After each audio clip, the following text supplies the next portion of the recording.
కరందం పిబన్ బుంగః గంధం నాపేక్షతే యథా ధ్యానాసక్తం తథా చిత్తం విషయాన్నహి కాంక్షతి.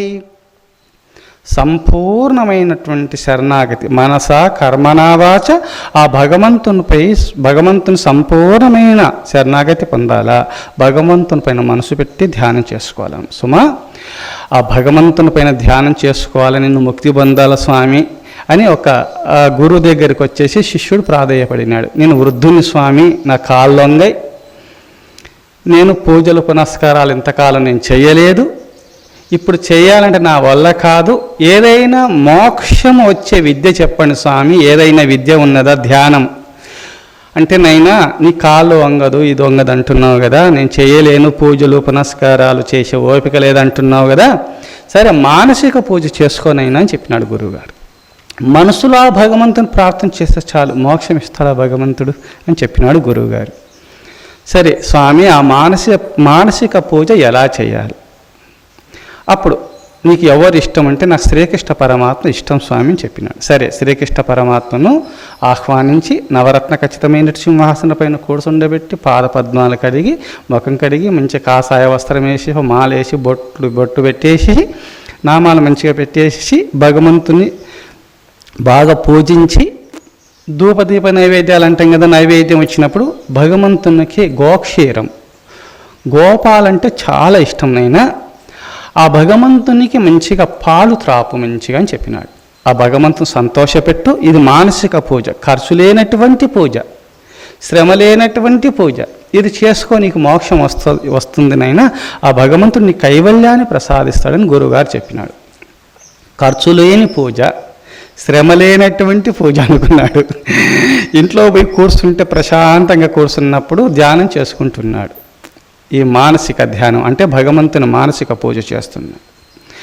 అప్పుడు మనమరాలు అంతా వచ్చినారు. అందరూ మా తాత ఎప్పుడు కళ్ళు మూసుకొని కూర్చునేవాడు కాడు కదా, ఎందుకు కూర్చుంటున్నాడని కొంతకాలం, ఎందుకంటే పెద్దలు ఏ మార్గంలో పోతారో చిన్నలు ఆ మార్గంలోనూ పోతారు, సృష్టి ధర్మం. మనవరాలు గుంపులు ఉన్నారు కానీ అందరు చుట్టూ కూర్చొని తాత మొఖం చూస్తూ ఉండేవారు. ఒకసారి టక్కున ఉలికి పడ్డట్టు లేచినాడు. అప్పుడుండి తాత ఏమైనా చీమ కుట్టిందా, ఇంట్లో ఎక్కడ చీమలు లేవు బాగానే ఉంది, చీమ కుట్టిందా లేకపోతే తేలు కుట్టిందా అని ఒక్కొక్కరు అడిగినారు. లేదు ఏం కుట్టలేదు, నాకు కొంచెం పొరపాటు జరిగింది ఈరోజు అన్నారు. తాత ఏం పొరపాటు జరిగింది, ఇక్కడ ఏం లేదు కదా, ఏం పొరపాటు జరిగింది, నువ్వేం చేసినావు అని అడిగినారు. నా మనసులో పొరపాటు జరిగింది, అది ఏం జరిగిందో నాకు చెప్పండి అని ఆ మనవరాలు అడిగినారు.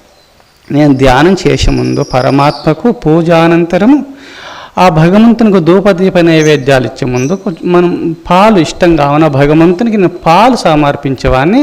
ఆ పాలు భగవంతునికి గ్లాసులో రోజు ఒక స్పూన్ చక్కెర అంటే గరిటె అంటారు కదా, ఒక స్పూన్ చిన్నగా ఒక స్పూన్ వేసేసి కలిపి ఆ భగవంతునికి త్రాపేవాడు.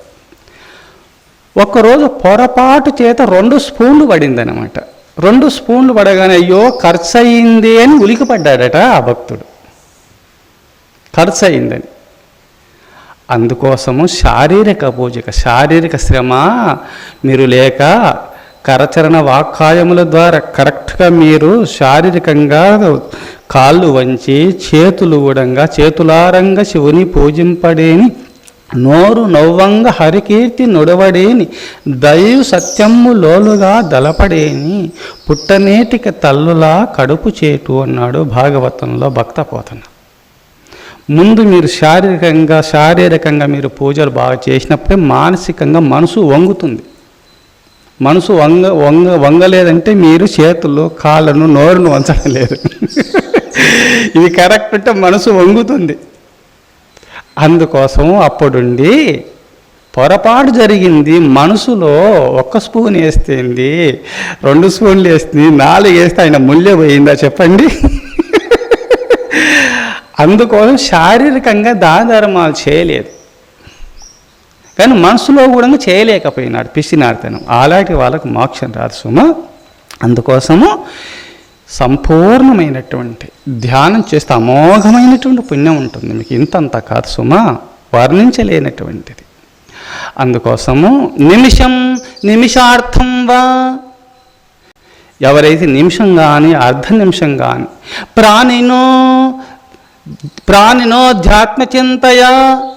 ప్రాణినోధ్యాత్మచింతకా, ఎవరైతే నిమిషం కానీ అర్ధ నిమిషం కానీ ప్రాణినోధ్యాత్మచింతకా క్రతుకోటి సహస్రానాం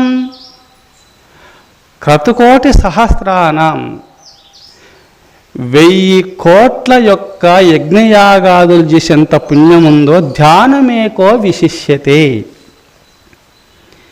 ధ్యానం ఎవరు చేస్తారో వారికి ఎంత పుణ్యం అంటే, ఏ మానవులైతే ప్రాణినోధ్యాత్మచింతక, ఏ మానవులైతే నిమిషం కానీ అర్ధ నిమిషం కానీ ఆత్మచింతన ఆత్మధ్యానంలో నిలకడ కలిగి ఆ పరమాత్మ ధ్యానంలో నిలకడ కలిగి ధ్యానం చేస్తూ ఉంటారు. అర్ధ నిమిషం కానీ నిమిషం కానీ ఎవరు చేస్తారో క్రతుకోటి సహస్రానాం, క్రతువులు యజ్ఞయాగాదులు 1000 కోట్లు అశ్వమేధ యాగాలంటే క్రతువులు యజ్ఞయాగాదులు చేసేంత పుణ్యమో ధ్యానమేకో విశిష్యతే, అంతకన్నా విశేషమైనటువంటిది ధ్యానము.